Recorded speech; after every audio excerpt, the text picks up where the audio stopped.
السلام علیکم ورحمۃ اللہ وبرکاتہ ناظرین، امید کرتا ہوں کہ سب ناظرین خیریت سے ہوں گی، اور جو خیریت سے نہیں ہے تو اللہ تعالیٰ سے ان کے لیے خیریت کا دعا گو ہو تاکہ ان کو خیریت نصیب ہو سکے۔ ناظرین، ہمارا موضوع ہے زندگی میں غم کیوں ہے۔ ناظرین، اگر آپ اپنے ارد گرد پھیلی ہوئی کائنات پر غور کریں تو ناظرین آپ اسی نتیجے پر پہنچیں گے کہ اس کا خالق نہایت قدرت والا، نہایت مہربان اور نہایت حاکم ہے۔ وہ خالق جس نے اس قدر وسیع اور خوبصورت کائنات بنائی، جس نے تمام مخلوقات کی ضروریات کی تکمیل کا بہترین بندوبست کیا، جس کے چھوٹے سے چھوٹے اور بڑے سے بڑے تخلیق میں جتنا غور کرتی جائے، اس کی حکمت ہی حیران کرنے والے ہے۔ کیوں اس کی بنائی ہوئی کائنات میں انسان اس قدر غمگین ہے؟ ناظرین، وہ رب جس نے ہماری کسی حق کی نہ ہوتی ہوئی بھی ہم پر اپنی نعمتوں کی بارش کر رکھی ہے۔ ناظرین، وہ ہم پر کوئی ظلم نہیں کر سکتا، اور اگر غم اس کی طرف سے ہے تو اس میں بھی ضرور کوئی نہ کوئی حکمت ہوگی۔ ناظرین، چلو بڑھتے ہیں وجوہاتی غم کی طرف۔ نمبر 1، توبہ اور اصلاح کا موقع فراہم کرنا۔ ناظرین، اصل کامیابی آخرت کی کامیابی ہے۔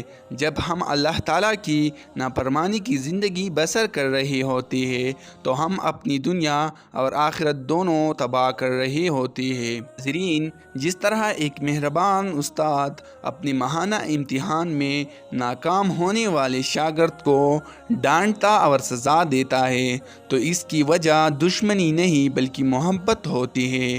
وہ چاہتا ہے کہ شاگرد اپنی اصلاح کر لے تاکہ سالانہ امتحان میں ناکام ہو کر اس کی زندگی کا ایک قیمتی سال برباد نہ ہو جائے۔ ناظرین، اللہ تعالیٰ چاہتے ہیں کہ ہر انسان آخرت میں کامیاب ہو۔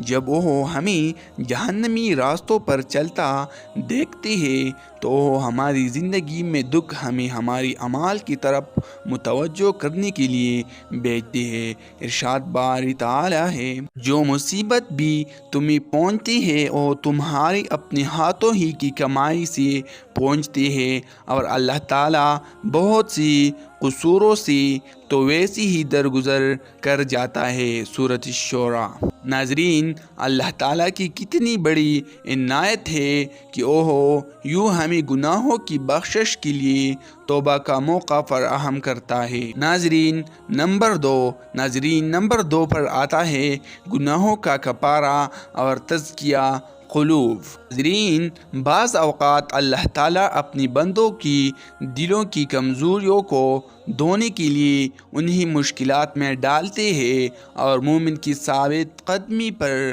ان مشکلات و مصائب کو اس کی گناہوں کا کفارہ بنا دیتے ہیں۔ نیز ان آزمائشوں سے ہمیں اپنی خامیوں کا پتہ چلتا ہے تاکہ ہم انہیں دور کرنے کی فکر کریں۔ یہ اگر آئے تو سمجھے اللہ تعالیٰ نے ابھی ہمیں بلایا نہیں، یہ نہ آئے تو فکر ہونی چاہیے کہ کہیں اللہ تعالیٰ نے ہمیں بلایا تو نہیں دیا۔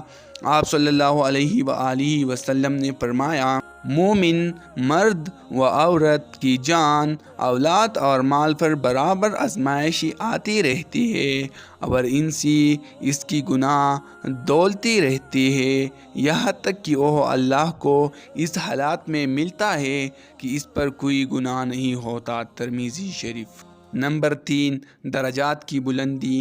ناظرین، نمبر 3 پر آتا ہے درجات کی بلندی۔ ناظرین، اللہ تعالیٰ اپنی بندوں کو مشکل میں ڈالتے ہیں، اور وہ جس جذبہ ایمانی سے اپنی رب کی آزمائش سے کامیاب نکلتا ہے، اس کی اتنی ہی درجات بلند کرتے اور ایمان کی مضبوطی عطا فرماتے ہیں۔ آپ صلی اللہ علیہ وآلہ وسلم نے فرمایا، آزمائشی جتنی سخت ہوگی اتنا ہی بڑا انعام ملے گا، بشرطے یہ کہ آدمی مصیبت سے گھبرا کر راہ حق سے بھاگ نہ کھڑا ہو۔ اور اللہ تعالیٰ جب کسی گروہ سے محبت کرتا ہے تو ان کو مزید صاف کرنے کے لیے آزمائشوں میں ڈالتا ہے۔ بس جو لوگ اللہ تعالیٰ کی فیصلے پر راضی رہے اور صبر کرے تو اللہ ان سے خوش ہوتا ہے، اور جو لوگ آزمائش میں اللہ سے ناراض ہو تو اللہ تعالیٰ بھی ان سے ناراض ہو جاتا ہے۔ ترمذی شریف۔ حضرین، سیدنا ابراہیم علیہ السلام کو نمرود نے آگ میں پھینک دیا۔ اگر ابراہیم علیہ السلام اس آزمائش کی آنے پر اللہ تعالیٰ سے مایوس ہو جاتے اور آگ سے بچنے کے لیے نمرود کی بات تسلیم کر لیتے تو اللہ تعالیٰ پر اس اعتماد، توکل اور یقین سے محروم رہ جاتی جو آگ سے بچ جانے پر انہیں حاصل ہوا، اور نہیں اسی اور آزمائشوں میں کامیابی پر انہیں امام الناس کا مقام ملتا۔ ارشاد باری تعالیٰ ہے، شاید تم کسی چیز کو برا جانو اور اللہ تعالیٰ نے اس میں خیر کثیر رکھی ہو۔ سورۃ النساء۔